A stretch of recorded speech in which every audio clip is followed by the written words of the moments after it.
পাক্কা সুন্নি।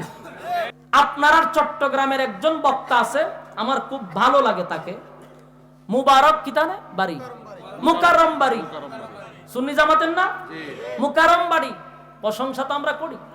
মুকাররম বাড়ির বয়ান মাঝে মধ্যে ফেসবুকে 5 মিনিট 6 মিনিট আমি মাঝে মধ্যে পাই।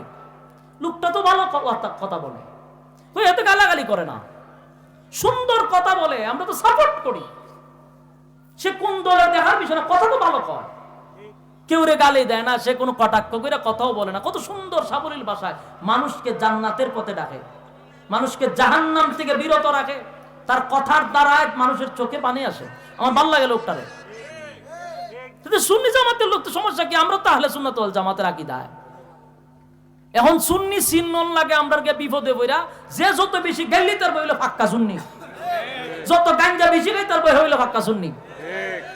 হ্যাঁ, গাঞ্জা বেশি খাই এডি পাক্কা সুন্নি। কেরে মুকাররম বাড়ির মতো হইতে পারোস না? এই লোকটা তো কত সুন্দর ওয়াজ করে, আমার খুব ভালো লাগে। আমি একদিন চিন্তা করতে সাক্ষাৎ করতাম যে না, তার কথার দ্বারা যুবকরা ফায়দা হয়, অনেক যুবক তার কথার দ্বারা পরিবর্তন হইতেছে। ভালোটার তো ভালো বলতে হবে।